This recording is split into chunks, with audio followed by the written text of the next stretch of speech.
Good morning. This is Susan, and this is Susan's Ramblings.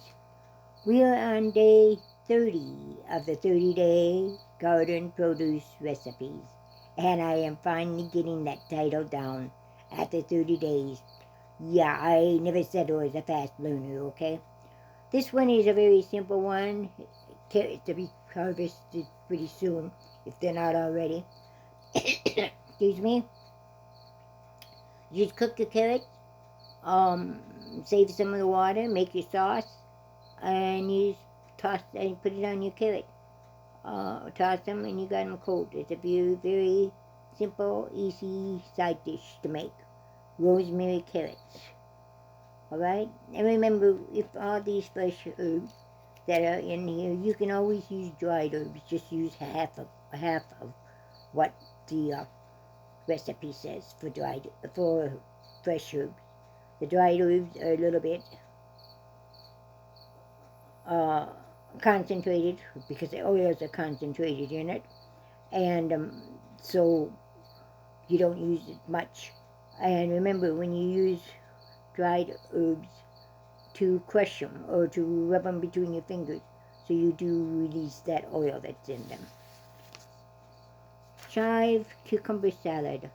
I've given you many cucumber salads during these past 30 days. And if you're like me, you like different salads, different ways to use all our garden produce. Because let's face it, if we had the same thing over and over and over again, we would be tired of it very, very fast. This way, we have several recipes to choose from. Another simple one, cucumbers. You peel these cucumbers and cube, and slice thinly, it should say. So you have your sour cream. You combine your sour cream and your cucumbers. You cover and you refrigerate at least 1 hour. And then you stir in your rest of the ingredients just before serving. It can't get much simpler than that. There you go. I say it has garlic salt optional, or salt optional. I think I do. In fact, I do. Instead of the garlic powder, I will put in garlic salt. And that takes care of my salt, and that also gives me my garlic. So there you go, chives. You can also use the dried chives on this one. Okay? Or green onions. Green onions will be good in this one. I've done that many times with green onions if I don't happen to have chives. Next one, grilled jalapenos. You use your fresh jalapeno peppers, you clean them out, you cut a slit down one side of them, take your seeds out, you cook your bulk pork sausage, and you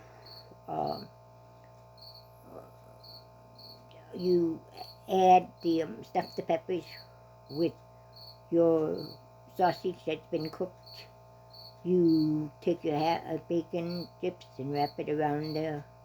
And then on your grill, over medium heat, you grill your peppers for about 15 minutes or until they're tender and the bacon is crispy. You turn it frequently. You can also use these with mini sweet peppers. And a lot of times that's what I'll use. We're not too crazy about the spicy foods, I'm sorry.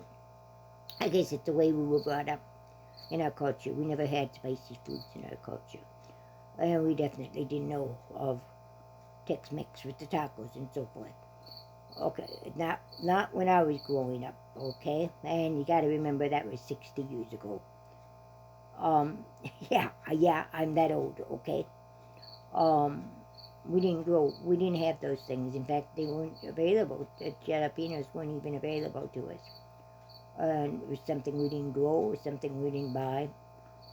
Our produce was very, very simple. It's what we got out of the kitchen, out of the garden, what we would have in a grocery store, which would be oranges, grapefruits, apples, in season. We very seldom had the berries, or unless they were in season, unless we grew them ourselves. So that's the way we were brought up, okay? Another note here, when you're handling hot peppers, wear gloves. I don't know about you, but my hands are very, very sensitive to, my fingers are very, very sensitive to it. In fact, I can't even do garlic anymore without my gloves, and that is a hassle and a half. But somewhere along the line, over all the years, my hands have become very sensitive to the oils in hot peppers and in garlic, and so they peel if I don't use gloves, or they burn, and I mean they burn. But you keep them away, keep your hands away from, wear gloves and keep your hands away from your face, especially your eyes. You can also do these in the oven, and that's how I usually do my mini sweet peppers in the oven. And I can't give you the exact time because I just keep checking and keep turning until they're soft and tender, and my bacon is crisp. Okay. Grilled sweet corn. Here's another sweet corn thing. This one, you make sure your sweet corn is in your husk. Do not dehusk them. And you put together your butter, your minced parsley, chili powder, garlic, salt, and cumin. And you mix that all together, and you spread that on your corn, and then you wrap your corn back up in the husk, and then you tie it with strings so the husks don't come apart. You put those ears of corn in cold water for 20 minutes, and then, and only then, you drain it and you cook your corn over medium heat on the grill for 12 to 15 minutes, turning frequently, or until your corn is heated through. Simple recipe, except it does take time because you have to soak it. But it is a good recipe. Crisscross salad. Sounds interesting, doesn't it? Uses broccoli, fresh broccoli, and kidney beans that are rinsed and drained. Or, if you're like me, you will cook your kidney beans ahead of time. I cook dry the kidney beans, put them in the freezer, or put them in your cans. And a lot of times I put them in my freezer. So I just have to grab a package when I want one. But I also can them too. It's a way to keep them, and it's a way for me, with my health problems, that if I don't feel like cooking or I'm unable to cook for some reason, I can open a jar and I have my beans. Okay, that's off on the beans. So you got your broccoli, kidney beans, tomatoes, onions, shredded cheddar cheese, and a bottle of Italian dressing. And you combine your broccoli, your kidneys, tomatoes, onions, and cheddar cheese, and you add the dressing, and toss it to cold. You can't get much easier than that.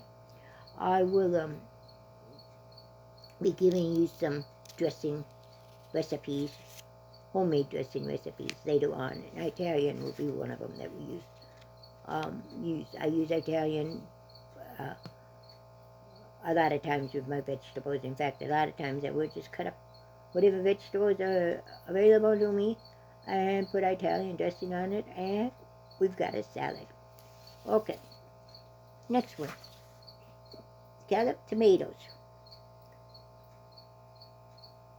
Got your cloves, butter, mushrooms, butter-flavored crackers,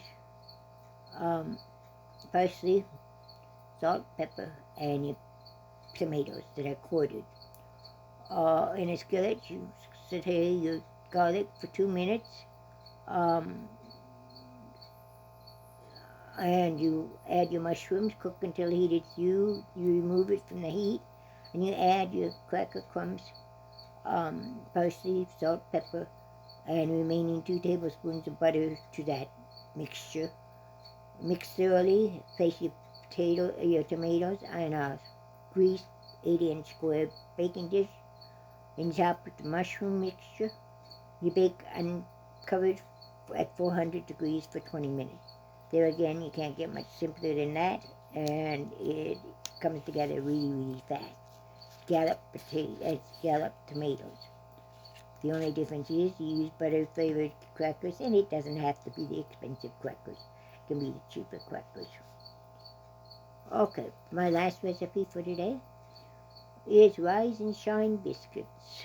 You know, with all the salads we had and all the soups we had with the vegetables, we need some quick bread that is quick to make up. And this is one of them. Use club soda. I hope everybody has some club soda in their stockpile. If not, I would consider getting it because you can make sparkling juices by adding it to your fruit juices. You can make Belgian waffles, and you can also make these biscuits. So it's a good item to have in your stockpile, and you don't need very much at a time. So it would be something you should consider. I would consider it anyway. Rise and shine biscuits, club soda, sour cream. And remember, you can make your own cream sour, or you can. I have